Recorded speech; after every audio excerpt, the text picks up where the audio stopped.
Assalamualaikum warahmatullahi wabarakatuh.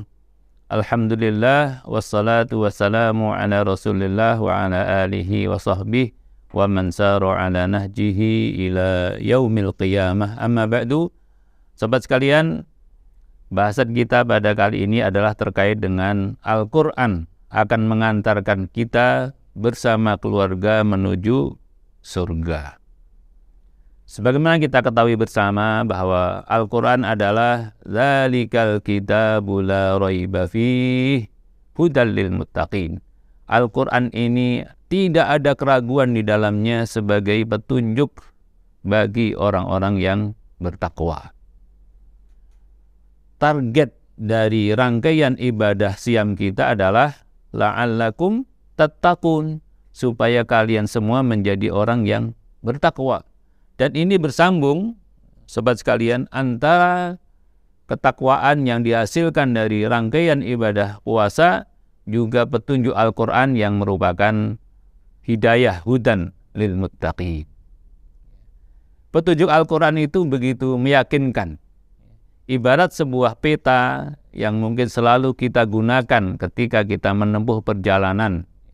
Apalagi kalau kita menggunakan jasa transportasi online, selalu di HP-nya, di gawai atau gadgetnya terpasang peta, ya. Apakah itu Google Map-nya atau yang lain, ya.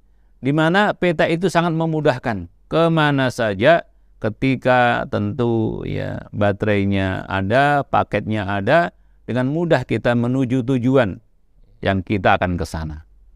Nah, Al-Quran adalah hudal lil muttaqin, petunjuk peta bagi orang-orang yang bertakwa. Lokasi akhir yang akan dituju adalah surga Allah Subhanahu wa ta'ala.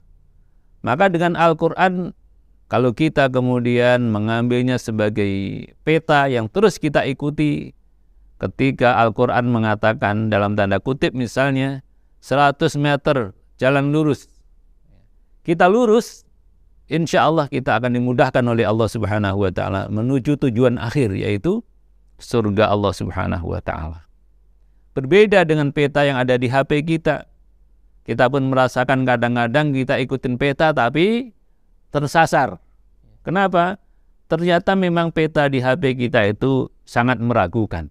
Fihi raibun kabir. Sementara peta yang ada dalam Al-Quran adalah la raiba fi. Maka menjadi aneh ketika kita begitu tergantung, terikat dengan peta yang di HP kita masing-masing, namun begitu gampang lepas, gampang jauh dari peta Al-Quran hudal lil muttaqin.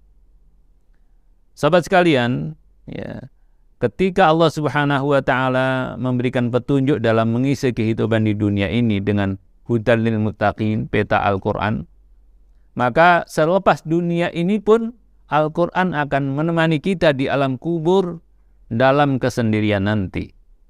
Karena Rasulullah Shallallahu Alaihi Wasallam menjelaskan semua amal itu akan menemani. Ketika amalnya adalah amal solih, dan tentu interaksi kita dengan Al-Quran mulai dari bacaan kita, penghayatan tadabbur kita, pengamalan isinya, semuanya adalah amal solih. Dan ketika kita istiqomah dengan itu, maka Al-Quran dan seluruh amal yang ada di sisinya atau yang ada di dalamnya yang kita ikuti akan menjadi teman di alam kubur nanti. Maka alam kubur orang yang soleh itu alam kubur yang menjadi raudhah min riyadil jinan, taman-taman surga yang tentu lebih indah dari taman-taman yang ada di muka bumi ini. Maka orang-orang yang bertakwa di alam kubur itu insya Allah lebih bahagia dibanding ketika masih hidup di dunia. Meskipun kalau orang yang masih hidup melihat alam kubur, luasnya mungkin digali 1 kali 2 meter begitu ya. Begitu sempitnya, sendiri dalam kegelapan. Tetapi sesungguhnya orang-orang yang bertakwa, orang-orang yang soleh, merasakan di alam kubur itu sebagaimana disabdakan oleh Rasulullah Sallallahu Alaihi Wasallam, fayufsahu lahu fi qabrihi madda basarih, dilapangkan oleh Allah alam kuburnya sepanjang pandangan mata. Itu yang akan dirasakan oleh insya Allah umat Al-Quran yang pada bulan Ramadan, bulan Al-Quran ini selalu membersamainya. Semoga dimudahkan oleh Allah Subhanahu wa taala. Wa sallallahu wasallama ala nabiyyina Muhammadin wa ala alihi wa sahbihi ajma'in. Assalamualaikum warahmatullahi wabarakatuh.